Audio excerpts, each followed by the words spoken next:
Hello दोस्तों, मैं अंबुज यादव आपके लिए गतिशील एकेडमी में फिर आपका एक बार स्वागत करता हूं और आपके लिए आज लेकर आया हूं इंजीनियरिंग ड्राइंग फर्स्ट। कल के लेक्चर में हमने स्टडी किया था लेटर को किस तरह लिखते हैं और टाइटल बॉक्स के बारे में।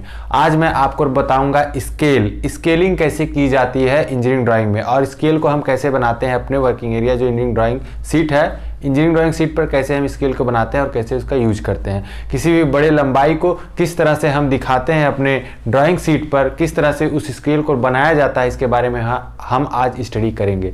आइए चलिए देखते हैं। पहले आपको बता दूं स्केल कितने प्रकार का होता है। स्केल के कई प्रकार होते हैं। अब हम लोग पढ़ेंगे स्केल, जो हम इंजीनियरिंग ड्राइंग में स्केल यूज करते हैं। स्केल आपके लेक्चर में आपके जो भी ड्राइंग शीट पे स्केल बनाई जाती है, तो स्केल में देखिए हमको पढ़ना जो है हम उसके बारे में डिस्कस करते हैं। 3 तरह का स्केल हम जो है बनाते हैं अपने इंजीनियरिंग ड्राइंग डिप्लोमा के लिए। 3 तरह का, जो आप पॉलिटेक्निक में बनाया जाता है, 3 तरह का स्केल यूज किया जाता है इंजीनियरिंग ड्राइंग में। पहला है आपका साधारण मापनी, जिसको बोलते हैं, ये क्या है, साधारण। स्केल का मतलब होता है, इसको आप हिंदी में मापनी बोलते हैं। कितना मापनी बनाते हैं? सिंपल स्केल, साधारण मापनी। दूसरा आपका बनाया जाता है विकर्ण मापनी, डायगोनल स्केल हो गया ये मापनी। तीसरा आपका होता है जीवा स्केल, जो हम बनाते हैं इसका यूज, जीवा मापनी, इसका यूज जो है, यह तो आपके लंबाइयों का जो रेशियो, लंबाई जो होता है उसको दिखाने के लिए यूज किया जाता है साधारण मापनी। विकर्ण मापनी भी उसी के लिए होता है। जीवा मापनी जो आपका होता है, ये जीवा मापनी जो होता है, ये आपका एंगल मेजर करने के लिए यूज किया जाता है। एंगल को मापने के लिए इसको बनाया जाता है। ठीक है, ये आपका स्केल जो है एंगल मापने के लिए बनाया जाता है। आइए देखते हैं, ये दोनों तो लंबाई के लिए है, दोनों में अंतर क्या है। जो साधारण मापनी होता है यह 2 राशियों के लिए बनाया जाता है। कहने का मतलब है इससे आप 2 तरह की लंबाई इसमें रिप्रेजेंट कर सकते हैं। और विकर्ण में 3 तरह की, इसमें कितने तरह की, 2 तरह की इकाई को आप रिप्रेजेंट कर सकते हैं। और इसमें जो है 3 तरह का इकाई आप रिप्रेजेंट कर सकते हैं। कहने का मतलब है अगर कोई क्वेश्चन में दिया है 6 मीटर और 5 डेसीमीटर लंबाई को रिप्रेजेंट करिए, तो ये 2 यूनिट है आपकी, 6 मीटर और 5 डेसीमीटर। तो इसके लिए आप साधारण मापनी यूज करेंगे। लेकिन इसके अलावा अगर और भी इसके आगे दे देता है 5 मीटर और 4 सेंटीमीटर को रिप्रेजेंट करिए, यहाँ पे 3 इकाई आपके, मीटर, डेसीमीटर, सेंटीमीटर, 3 इकाई मिल रही है। तो इस 3 इकाई के लिए आप किसको यूज करेंगे? 3 इकाई के लिए आप जो है विकर्ण मापनी का यूज करेंगे। लेकिन अगर 2 इकाई दिया है तो इसके लिए आप, मान लीजिए ये दिया है, तो आप सिर्फ साधारण मापनी यूज करेंगे। ठीक है, तो 2 इकाई के लिए हो गया। ठीक, ये चीज समझ में आ गई। 2 इकाई के लिए ये, 3 इकाई के लिए ये, और ये एंगल के लिए आप। ठीक, आइए देखते हैं अब सबसे पहले हम साधारण मापनी क्या होता है। ठीक है, तो बात आती है साधारण मापनी। तो एक एग्जाम्पल लेकर हम इसको आपको पूरी तरह बनाते हुए अभी समझाएंगे कि साधारण मापनी एक्चुअली में होता क्या है। तो दोस्तों आइए हम देखते हैं अपना स्केल। क्या देखेंगे? स्केल। साधारण मापनी हमको पढ़ना है, तो हमने बताया आपको हम एक एग्जाम्पल लेते हैं और उससे हम समझेंगे साधारण स्केल को कैसे बनाया जाता है। तो सबसे पहले हम क्वेश्चन को पढ़ते हैं। एग्जाम्पल लिए हैं क्वेश्चन, साधारण स्केल का एग्जाम्पल है। जब इस क्वेश्चन को हम सॉल्व करेंगे तो आपको पूरी तरह समझ में आ जाएगा कि साधारण स्केल को किस तरह से बनाया जाता है ड्राइंग शीट पर। तो ये साधारण स्केल का क्वेश्चन है, इसी के द्वारा हम उसको समझेंगे। आइए देखते हैं क्या लिखा हुआ है। 1/50 निरूपक भिन्न वाली एक साधारण मापनी बनाइए जिस पर मीटर व डेसीमीटर का मापन किया जा सके तथा 9 मीटर लंबाई तक पढ़ने के लिए पर्याप्त हो 6.4 मीटर की दूरी ज्ञात कीजिए। अब यह कहना चाह रहा है कि हमको क्या बनाना है? साधारण मापनी। क्या बनाना है? साधारण मापनी। तो सबसे पहले मापनी का प्रकार क्या होता है हम ये लिखते हैं, मापनी का प्रकार, साधारण मापनी। ठीक, दूसरा चीज है यहां पर दिया हुआ आपका निरूपक भिन्न, जिसको RF शॉर्ट में बोलते हैं। निरूपक भिन्न दिया है 1/50। ठीक, तीसरा चीज आपका दिया है साधारण मापनी बनाना है, तो साधारण मापनी को हमने बताया था उसमें 2 इकाइयां दर्शाई जाती हैं। देखिए इसमें 2 इकाई बोला भी है, साधारण मापनी बनाइए जिस पर मीटर व डेसीमीटर का मापन किया जा सके। तीसरी इकाई का नाम उसने नहीं लिया है क्योंकि यह साधारण मापनी है। और लिखा है तथा 9 मीटर लंबाई तक पढ़ने के लिए पर्याप्त हो। तो कहने का मतलब है इसके कि आपकी जो अधिकतम लंबाई जो मापनी पढ़ सकेगी वह जो है आपकी कितनी होनी चाहिए, अधिकतम लंबाई जो वह रीड कर सकेगी मापनी वह आपकी 9 मीटर होनी चाहिए। कितनी? 9 मीटर।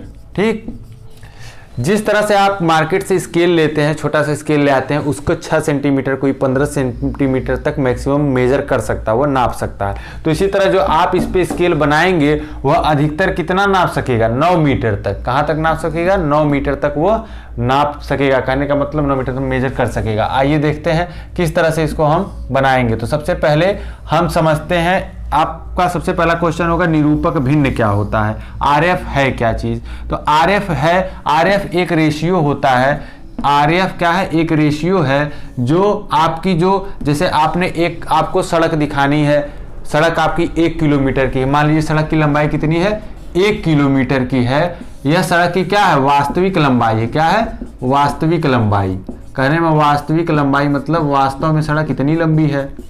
लेकिन हम इसको जब ड्राइंग पर दिखाएंगे तो 1 किलोमीटर लंबी लाइन तो बना नहीं सकते, ड्राइंग शीट तो छोटी होती है।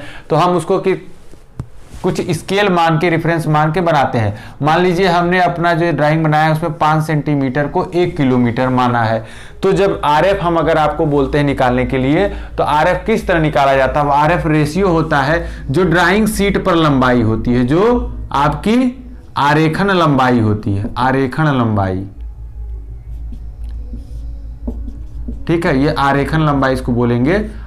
अगर इसको भाग दे दें हम जो इसकी वास्तविक लंबाई है, इससे वास्तविक लंबाई से, तो यह जो दे देता है वह क्या देता है? आरएफ देता है। यह हमको क्या बताएगा? आरएफ, रिप्रेजेंटेटिव फैक्टर बोलते हैं इसको, या फिर निरूपक भिन्न बोला जाता है। तो देखिए अगर 1 किलोमीटर को आप 5 सेंटीमीटर दिखाएं तो इसका आरएफ कितना आएगा? आरेखन पर लंबाई मतलब ड्राइंग शीट पर हमने 5 सेंटीमीटर दिखाया तो 5 भागे वास्तविक लंबाई 1 किलोमीटर है, तो 1 किलोमीटर को आप कन्वर्ट करेंगे सेंटीमीटर में, क्योंकि ऊपर वाला सेंटीमीटर में है।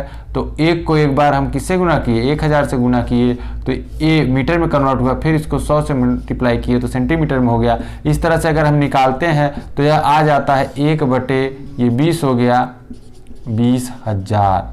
ठीक, तो ये इसका आरएफ आ गया। तो इसी तरह आरएफ का मतलब आपको समझ में आ गया होगा कि आरएफ एक्चुअल में होता क्या है। तो इस तरह से देखिए अगर आरेखन पर हमको लंबाई निकालनी है तो इसका मल्टीप्लाई हो जाएगा यहाँ पे आरएफ में वास्तविक लंबाई का। आइए देखते हैं अब किस तरह से हम निकालेंगे। आपका अधिकतम लंबाई आपकी यहाँ पर दी हुई है 9 मीटर, लेकिन इसको हम कन्वर्ट कर देंगे किसमें? mm में। तो आपको कहेंगे 9 × 10⁻³ mm। अगर आपको अब सबसे पहले स्केल बनाने के लिए हमको ये निकालना होगा कि स्केल हमारी कितनी लंबी होगी ड्राइंग शीट पर, कितनी लंबी हम स्केल को ड्राइंग शीट पर बनाएंगे। तो आप मापनी की लंबाई निकालेंगे। मापनी का क्या निकालना है? लंबाई, स्केल की लंबाई, कितना लंबा स्केल हमको बनाना है। तो आइए देखते हैं स्केल की लंबाई क्या होगी। RF मल्टीप्लाई बाई, मापनी की लंबाई का फार्मूला होता है RF मल्टीप्लाई बाई अधिकतम क्षमता, कि अधिकतम कितना स्केल नाप सकता है। ये फार्मूला आपको याद रखना होगा। ये बार बार फार्मूला आपका यूज होगा। ये फार्मूले आपको यूज होंगे स्केल में। 3 ही तरह के आपको स्केल पढ़ने हैं, यही 3 तरह के आपको क्वेश्चन हमेशा मिलेंगे, सिर्फ डाटा आपका क्या रहेगा? चेंज रहेगा। ठीक है, जब भी मापनी की बात आएगी 3 तरह क्वेश्चन मिलेंगे। क्वेश्चन इसी तरह का रहता है, डेटा सिर्फ आपका चेंज रहेगा, विकर्ण हो चाहे आपका साधारण हो या जियोमेट्री। तो देखिए इस तरह निकाला जाएगा। तो मापनी की लंबाई हमको निकालनी है। आरएफ हमारा यहाँ पे दिया है 1/50, इसको गुणा करेंगे अधिकतम क्षमता से। तो अधिकतम क्षमता क्या है मापनी की? अधिकतम लंबाई जो हमारी होगी वही हमारी अधिकतम क्षमता होगी, उतना वो मेजर कर सकेगा। तो 9 × 10⁻³ का मल्टीप्लाई यहाँ कर देंगे और उसके बाद 1/50 × 9 × 1000 कर देंगे और यहाँ पर हमारा 0 0 कट गया और उसके बाद 5 से 2 बार गया। ठीक है, 20 आ गया यहाँ पे। उसके बाद 9 दूनी 18, 180 mm आ गया। क्या आ गया? क्योंकि हमने इसको mm में लिया था। मतलब जो आपका मापनी का लंबाई होगा वह कितना होगा 180 mm, ठीक। अधिकतम लंबाई आप निकालिए 180 mm, ठीक है। तो आइए इसको हम साइड में लिख लेते हैं कि एक्चुअल में हमको मिला क्या। मापनी की जो लंबाई मिली, मापनी की लंबाई जो मिली, मापनी की लंबाई हमको कितनी मिली है 180 mm, ठीक। दूसरा चीज आपका, पहला चीज ये आपको निकल के आया, तो सबसे पहले हम क्या निकाल लिए, मापनी की लंबाई कितनी है इसको हमने निकाल लिया। अब देखिए स्केल को बनाते किस तरह है, ठीक है। आरएफ भी यहाँ पर हम नोट कर लेते हैं, जो भी डेटा है उसको नोट कर लीजिए। आरएफ हमारा कितना यहाँ पर है 1/50, ठीक। और भी कोई डेटा है, अधिकतम लंबाई, अधिकतम लंबाई कितनी है,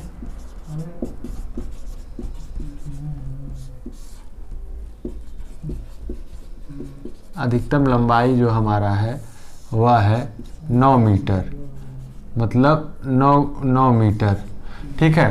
तो ये डेटा हमारे हैं, तीनों नोट कर लेते हैं, फिर हम आपका यहाँ पे स्केल बनाते हैं, क्योंकि स्पेस है नहीं, इसको हटाते हैं, क्वेश्चन को हटाएंगे नहीं। आइए देखते हैं फिर स्केल किस तरह हम बनाते हैं।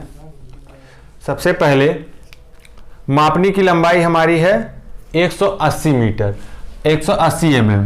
अगर हमको 180 mm का बनाना है, ठीक है, 180 mm का बनाना है, तो हम क्या करेंगे, इसको सबसे पहले एक क्या किया जाता है, डिवाइड किया जाता है, नंबर ऑफ पार्ट्स में डिवाइड किया जाता है, नंबर ऑफ पार्ट्स में डिवाइड किया जाता है, ठीक है। तो कहने का मतलब ये है, हम सबसे पहले क्या करेंगे, सबसे पहला काम हम करते हैं क्या, 2 पैरेलल लाइन खींचते हैं, इसको हटाइए। सबसे पहला काम हम करेंगे, एक लाइन खींचेंगे, कितना 180 mm लंबा, ठीक है, 180 mm लंबा।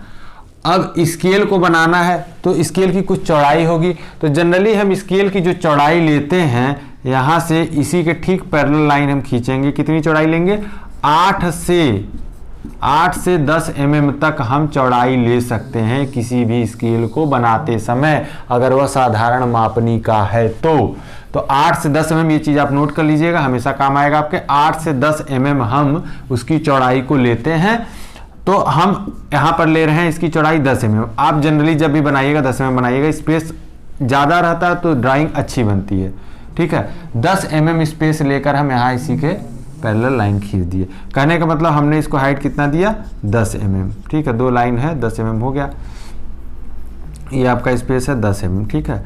तो हमने स्केल को इस तरह से यहाँ पे मिलाकर स्केल को हमने बनाया, ठीक है। तो अब आपको समझ में आ गया होगा कि इसकी हाइट जो है 10 mm है और इसकी लंबाई जो है 180 mm है। ये तो आपका स्केल हो गया, ठीक है, कितना लंबा होगा कितना चौड़ा। अब आपको दोनों इसमें दिखाना है, दोनों आपको दिखाना है, क्या दिखाना है, 6.4 मीटर को दिखाना है, 6.4 मीटर को। तो इसके लिए आपको 2 है, इसको 2 पार्ट में तोड़ दीजिए, 6 मीटर प्लस 6 मीटर और 0.4 मीटर। करने का मतलब पूरे मीटर में हो गया, आप इसको लिख सकते हैं 6 मीटर एंड 0.4 को आप लिख सकते हैं, 1 मीटर बराबर होता है 10 डेसीमीटर।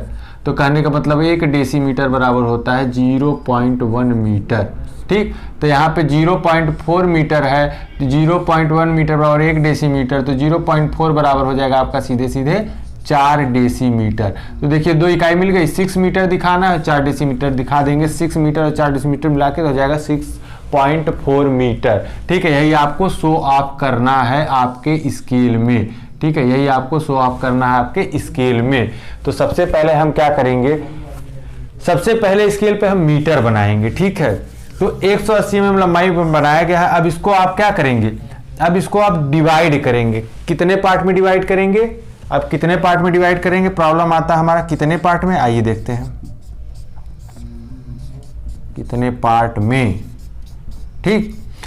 तो अब ये देखिए 9 मीटर लंबाई तक पढ़ने के लिए है, तो इसी के रेशियो हम लेते हैं। अगर 9 है तो 9 पार्ट में डिवाइड कर सकते हैं, तो 9 पार्ट में करेंगे तो एक पार्ट आपका 1 मीटर के बराबर हो जाएगा।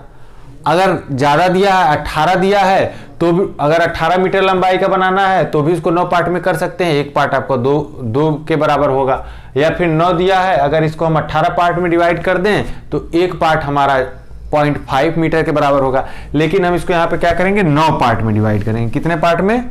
9 पार्ट में डिवाइड करेंगे, 9 पार्ट में, ठीक है, 9 पार्ट हम यूज करेंगे। जनरली जब भी क्वेश्चन आपका आएगा इसी तरह का आएगा, जितना मीटर दिया रहेगा उतने पार्ट में आप उसको डिवाइड कर दीजिएगा। चलिए आइए देखते हैं। डिवाइड करने के लिए करेंगे क्या, इस कॉर्नर से एक लाइन खींचेंगे। आपके ऊपर है 30 डिग्री टू 40 डिग्री ले सकते हैं। जनरली इसके ये कोई डिसाइड नहीं रहता है, इसको आप अपने एक्चुअल में अपने हिसाब से इसको ले सकते हैं।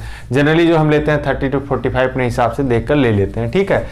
उसके बाद जो है इस लाइन का पर्पज होता है इसका जो ये स्केल है इसको डिवाइड करना। किस तरह डिवाइड करेंगे, इसकी लेंथ जो है, इसकी लेंथ, ये प्रॉब्लम आएगा कि लेंथ हम कितना लंबाई रखें इसकी।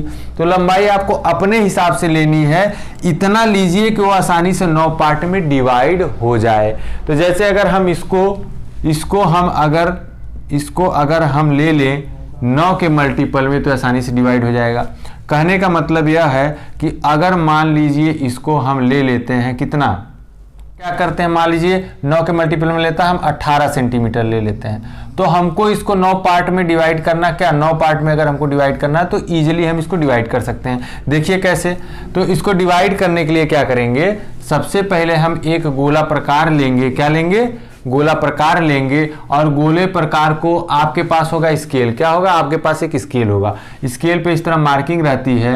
आप गोले प्रकार को 0 वाले पॉइंट पर एक टो रखेंगे। गोला प्रकार आपका कैसा होगा, इस तरह का गोला प्रकार होगा, ठीक है, इस तरह का होगा। तो पहला जो आपका पॉइंट है इसको उठाकर हम कहाँ रखेंगे, 0 वाले पॉइंट पर रखेंगे, ठीक है। दूसरे वाले पॉइंट को इसको खोलते जाएंगे। दूसरे वाले पॉइंट को कहाँ तक खोलेंगे, पहला वाला पॉइंट आपका हो गया 0 वाले पोजीशन पे। दूसरा वाला पॉइंट आपका ले जाएंगे हम लोग, कितना खोलेंगे,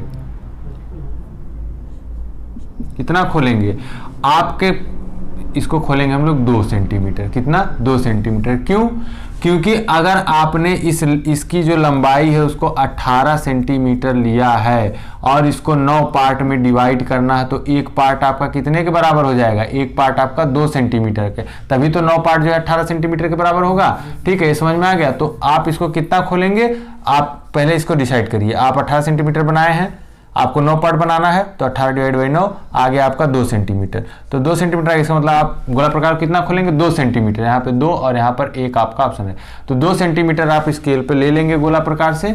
और उसके बाद उस 2 सेंटीमीटर को, कितना खुल गया हमारा ये 2 सेंटीमीटर। इस 2 सेंटीमीटर गोला प्रकार को क्या करेंगे, एक टो यहाँ पर रखेंगे और दूसरे वाले टो से उतना ही खुला रहेगा, कितना, 2 सेंटीमीटर। आर्क लगा देंगे, कहने का मतलब ये आपको लेंथ दे देगा, कितना, आर्क लगाते ही 2 सेंटीमीटर का। फिर यहाँ पे रखेंगे, फिर उसके बाद आर्क लगा देंगे तो फिर हमको लंबाई क्या मिल जाएगी, 2 सेंटीमीटर। कितनी मिलेगी लंबाई, 2 सेंटीमीटर। इसी तरह हम क्या करेंगे, आर्क को लगाते जाएंगे। इसी तरह हम क्या करेंगे, आर्क को लगाते जाएंगे और इसको डिवाइड करते जाएंगे। तो इस तरह से ये पूरी तरह कितने पार्ट में डिवाइड हो जाएगा, ये पूरी तरह से आपका 9 पार्ट में डिवाइड हो जाएगा। 1 2 3 4 5 6 7 8 9 पार्ट में क्या हो जाएगा, ये डिवाइड हो जाएगा। सारे की लंबाई क्या रहेगी, 2 2 2 2 2 2 सेंटीमीटर, ठीक है। अब ये जो टो है ये भी 2 रहेगा, ठीक है। 1 2 3 4 5 6 7 8 9 दूनी 18 सेंटीमीटर हो गया। तो ये वाला जो टो रहेगा आप इसको मिनी ड्राफ्टर की मदद से इससे डायरेक्टली इस तरह मिला देंगे, ठीक है। जब डायरेक्टली इस तरह मिला देंगे तो अब इसको किस तरह डिवाइड किया जाएगा, आइए देखते हैं। अब आपका जो मिनी ड्राफ्टर होगा इस पर सेट रहेगा। आप इसको शिफ्ट करेंगे किधर, पैरेलल लाइन बनाएंगे, शिफ्ट करके पैरेलल लाइन बनाने के लिए जब शिफ्ट करेंगे, इस पॉइंट इस तरह आपका सेट है। तो आप जब मिनी ड्राफ्टर को शिफ्ट करेंगे इस पॉइंट तक, तो इस पॉइंट पर आकर फिर रोक देंगे। फिर इस पॉइंट पर आपका जो स्केल रुकेगा आकर, तो यहीं से सीधा आपका लाइन खींचेंगे, सीधा क्या करेगा, इसके पैरेलल लाइन देगा। इसी तरह मिनी ड्राफ्टर को यूज करते हैं हम, पैरेलल लाइन इस तरह खींचते जाएंगे, ठीक है। मिनी ड्राफ्टर के यूज से पैरेलल लाइन खींचा जाता है। जब आप पैरेलल लाइन इस तरह खींचते जाएंगे तो ये एक्चुअल में आपका जो डिवीजन, उसके बाद खींचने के बाद क्या होगा, तो ये आपका जो लेंथ आएगा ये भी 2 आ जाएगा, ये भी 2, ये भी 2, ये भी 2, ये भी 2, ये भी 2 और ये भी 2, 2 के बराबर। कहने का मतलब है 2 2 के कब मतलब है, ये सारे पार्ट्स जो है इक्वल डिवाइडेड हो जाएंगे। कितने, किस रेशियो में, इक्वल। जितना लंबाई ये है उतना लंबाई ये, उतना लंबाई ये, उतना, इस तरह से हो जाएगा डिवाइड। तो जब इस तरह से डिवाइड हो जाएगा तो इसको परपेंडिकुलर, ठीक है, इस रेशियो के 90 डिग्री पे स्केल को सेट करते हुए मिनी ड्राफ्टर से डायरेक्टली परपेंडिकुलर लाइन ड्रा कर लेंगे इस तरह, ठीक है। इस तरह जब ड्रा कर लेंगे आप तो ये बोर्ड पे बना रहे हैं, जब आप स्केल से बनाएंगे तो एकदम एग्जैक्ट इक्वल आएगा, ठीक है। इस तरह ये 9 पार्ट में, 9 इक्वल पार्ट में आपका डिवाइड हो गया। 1 2 3 4 5 6 7 8 9 कितने पार्ट में डिवाइड हो गया, 9 पार्ट में डिवाइड हो गया। तो कहने का मतलब यह है, यह जो आपका जो टोटल स्केल का जो लंबाई है 9 पार्ट में डिवाइड हो गया। तो एक पार्ट आपको कितना दे रहा है, एक पार्ट आपका जो है 1 मीटर मेजर करेगा, दूसरा पार्ट 1 मीटर, तीसरा 1 मीटर, इस तरह से यहाँ से लेकर यहाँ तक की दूरी कितना मीटर मेजर करेगी, 9 मीटर मेजर करेगी। कितना मेजर करेगी, 9 मीटर। आइए इसको हटाते हैं बाकी चीज़ें यहाँ से और देखते हैं आगे हमको क्या करना है। तो इतना आप करने के बाद, इतना आप ज्यों कर लेंगे उसके बाद ये आपकी स्केल तैयार हो गई इतनी। आइए देखते हैं इसके आगे। इतना स्केल आपका तैयार हो गया, ठीक है। उसके बाद हम क्या करेंगे, आइए देखते हैं। इतना स्केल तैयार हो गया, इसका नंबरिंग करेंगे। इस पार्ट को, इसको 0 ना लेते हुए हम इसको 0 मानेंगे। 1 2 3 4 5 6 और ये आपका हो जाएगा 7 और ये वाला पॉइंट हो जाएगा 8। कहने का मतलब यहाँ से यहाँ तक 8 मीटर मेजर करेगा और 1 मीटर ये 9 मीटर मेजर करेगा। अधिकतम लंबाई आपका हो गया 9 मीटर आपको मेजर करना था, ठीक। लेकिन अब आपको 6 मीटर दिखाना हुआ तो आप यहाँ से 0 से 6 तक, यहाँ से लेके यहाँ तक 6 मीटर दिखा देंगे, लेकिन बचता है 4 डेसीमीटर। इसको कैसे दिखाएंगे, इसके लिए फिर स्केलिंग करेंगे इसमें। आइए देखते हैं कैसे किया जाता है। तो इसको स्केलिंग करने के लिए एक और आप क्या करेंगे, लाइन यहाँ पर ड्रा करेंगे। क्या करेंगे, एक लाइन और ड्रा करेंगे। इसको थोड़ा सा हम शिफ्ट कर लेते हैं, ये चीज़ें थोड़ा सा इधर ली जाती हैं और इस चीज़ को हम थोड़ा सा, जब आप एक्चुअल में बनाएंगे तो इस तरह आएगा, ठीक है। तो इस तरह से आएगा। कहने का मतलब ये है कि हम इसको फिर स्केलिंग करने के लिए या उसी तरह से बना लीजिए, चलिए जाने दीजिए। हम इसको फिर से और इसको पार्ट में, अब इसको क्या करेंगे, इसको भी डिवाइड करेंगे। इसको 10 पार्ट में डिवाइड करेंगे। कैसे करेंगे आइए देखते हैं। यहां से एक लाइन खींचेंगे, इस लाइन को जैसे इसमें आर्क लगाते हुए डिवाइड किए हैं, इसको भी इक्वली 1 2 3 4 5 6 7 8 9 10 पार्ट में इसको डिवाइड कर देंगे। फिर इस टो को यहाँ से डायरेक्टली मिलाएंगे और मिनी ड्राफ्टर की मदद से इसके पैरेलल लाइन खींचते जाएंगे शिफ्ट करते हुए, ठीक। इस तरह मिनी ड्राफ्टर की मदद से इसे पैरेलल लाइन खींचते जाएंगे, पैरेलल लाइन खींचते गए। तो जब पैरेलल लाइन, जैसे इसको आपने डिवाइड किया उसी तरह इसको आप डिवाइड करेंगे। एक लाइन बनाएंगे, मान लीजिए आपने कुछ लेंथ में लंबाई ले लिया, 20 सेंटीमीटर का ले लिया, या फिर मान लीजिए आपने 5 सेंटीमीटर का ले लिया। इसको फिर क्या किए, इक्वली पार्ट में गोला प्रकार की मदद से डिवाइड कर दिए, ठीक है। 10 पार्ट में, कितने पार्ट में डिवाइड करेंगे, 10 पार्ट में, ठीक है। 10 पार्ट में जब आप इसको डिवाइड कर दिए तो इसकी मदद से फिर इसके पैरेलल लाइन खींच के इसको 10 पार्ट में डिवाइड कर देंगे। उसके बाद इसकी स्केलिंग इस तरह कर देंगे, इसको परपेंडिकुलर इस तरह मिला देंगे, ठीक। अब आप देखिए, जब आप इस तरह मिलाएंगे तो ये जो एक पार्ट होगा, ये 10 पार्ट में डिवाइड है, एक पार्ट जो इसका होगा